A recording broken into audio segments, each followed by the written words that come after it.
somebody doesn't.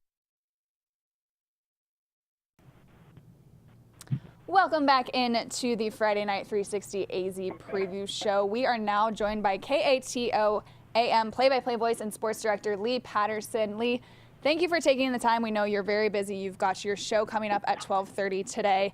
Let's jump right into it here. Gila Valley football, what do we absolutely need to know about these teams in 2018?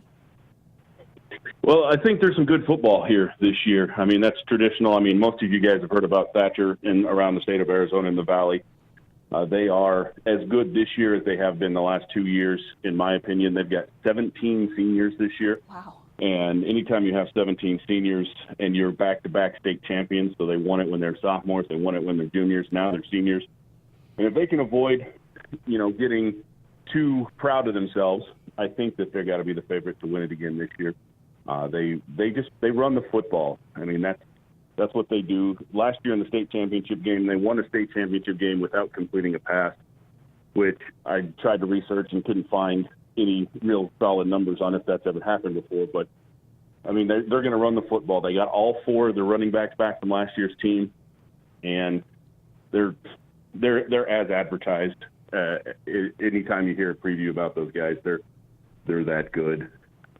Sanford I think Sanford's going to be okay. They got a new head coach, Eric Halmerson. He came from the East Valley. He'd been at Campo Verde. He'd been at Post and Butte. He'd been at all over the place. And he played for Paul Morrow at Blue Ridge. And I think he's got him going in the right direction. They were in the game with Snowflake last week for a little bit. And I think this first game, jitters got to him, and Snowflake kind of took them 22-7. So they're going to be there. They get a bye week this week, which sometimes is a little bit early, but I think for them it comes at the right time. When you look at Sanford, let's just go back to last year real quick. Ralph Reyes, I mean, that was a guy that I don't think many people are built like him, and he had certainly a special talent. He's at ASU right now. Just looking back at his prep days, what makes him such a special player, and that will help him be successful in college as well? Well, obviously his size. I mean, like you said, they don't build him like that. When I think they have him officially listed this year at 6'6", 344, and that's all. I mean, that's not a roster size. He's that big of a kid.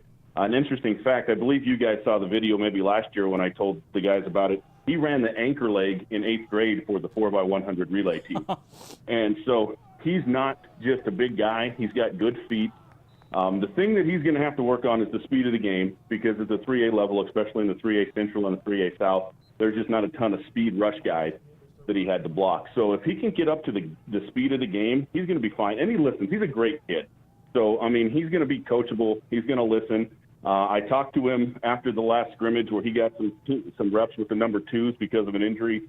So he's a great kid. He's got to get up to the speed of the game, and if he can do that, I think he's going to have a good career. You mentioned Sanford's new head coach. They lose some guys on offense. How have they filled those holes, and what do they have to do to improve on defense? Didn't have such a great defensive season in 2017. Yeah, last year's season was strange for Sanford. It felt like about halfway through, everybody was just kind of going through the motions. So they brought in some new energy with Coach Halmerson, and he does have energy. If you've ever met Eric, he's a ball of energy. So that has changed. They've got some young guys. They got a guy by the name of CJ Scribner, sophomore running back, and he's about 6 foot, 180 pounds, and he's a really talented kid. But I don't know if he's ready to shoulder the load just yet as the feature back as a sophomore. They're going to run the triple option, the veer, the same as Paul Morrow did at Blue Ridge. So they're going to run the football a lot. The offensive line obviously has some holes. I mean, anytime you lose a Division I athlete on the offensive line, there's not anybody, especially at Sanford, that's going to step right up. So they're filling that hole by committee this year. And if they can, against Snowflake, they struggled to block the right guys. I think it was just an X's and O's thing. And if they can do that, they've got CJ Scribner and a guy named Sam Tobias, who didn't play last year because of a broken leg, that really is ready to run the football for them. And on defense, they just got to tackle somebody. I mean, it sounds simple, but if you tackle on the first contact, you're going to be fairly successful on defense. Pima's coming off a 5-7 season last year. What do they need to do to build upon that and kind of build onto the future of that program? Out at Pima, they've got a new head coach too. So all three schools here have new head coaches this year. John Bryant is back out at Pima. He was maybe the most successful 1A coach ever in the state of Arizona. I think he's only lost, I think this is his 25th year coaching, and he's only lost 25 games over those 25 years total. And he's coaching 11-man football for the first time in his career. When I asked him about that, if that was an issue, he said, hey, look, they don't make 8-man playbooks. I get all my plays from 11-man. We'll be able to adjust. Their problem this year is just sheer numbers. They've only got 30 kids out for the entire football program at Pima. So it's going to be health. They've got to get it figured out. They've got Arizona Lutheran this week at home, and they moved some guys. He likes to pound the football on the ground. He moved an offensive lineman to tailback and a tight end to quarterback. Those guys are going to run the football right at you. So I'm interested to see, too. I've not been able to see them yet. They got ALA Friday night, Arizona Lutheran Academy, the original ALA. And I think they're going to be okay. Their schedule's favorable early. Then they have to finish with Thatcher, Morenci, St. John's, and Round Valley. And that's where they've struggled in the past with those 4 teams, but they're some of the top 4 in the state. So they should be okay. I expect them to be right around that same number this year, though. You're doing play-by-play for Thatcher with Queen Creek American Leadership Academy this Friday. What do you see with this matchup? It's going to be a great football game.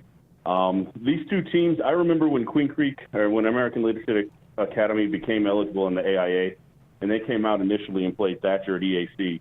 I'm not real sure what year that was, but you can tell that they had started to build something. And obviously, they've gone up and won a state championship, and now the level of play is great, but they're in a little bit of hot water with the AIA, so that may affect their season a little bit. But I actually was watching film just this morning on them, and they've got a freshman tailback who is going to be really special. Already is really special. He had 8 carries last week for 128 yards and 2 touchdowns in his high school debut, and he's going to be the key for Thatcher this week to stop. I mean, if they can stop him, or at least corral him, they're going to have a chance to win the game. Thatcher's going to have to cut down on the miscues. They fumbled the ball 7 times against Morenci, and were able to hold on.